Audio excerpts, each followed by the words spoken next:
তাম জিন্দেগির গুনার বোঝা মাথায় লইয়া নজরুলে রহমতের সময় যদি চোখের পানি গুলো ছেড়ে দিয়া কান্দেন আর বলেন, মালিক জীবনের সব গুনার উপরে লজ্জিত আল্লাহ, এতদিন আপনার হুকুম পালন করি নাই আল্লাহ, শয়তানের ওয়াসওয়াসায় পড়ে করছি গো, আপনি মাফ করে দেন। চোখের পানি গুলো ছেড়ে দিয়া যদি আল্লাহর দরবারে আপনি দরখাস্ত করেন, আমার আল্লাহ বলেন, বান্দারে যৌবন কালে যদি একবার ডাক দেস, আমি 70 বার বান্দা তোর ডাকে জবাব দিই।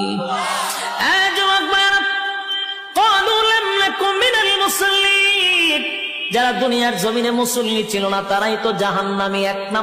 এক নম্বরে জাহান্নামে যাওয়ার কারণ। আল্লাহর নবী বলেন, উম্মতেরারে হাশরের মাঠে যদি হিসাব হয়, আউয়ালু মা ইউহাসাবু বিহিল আবদু ইয়াউমাল কিয়ামাতিস সালাহ,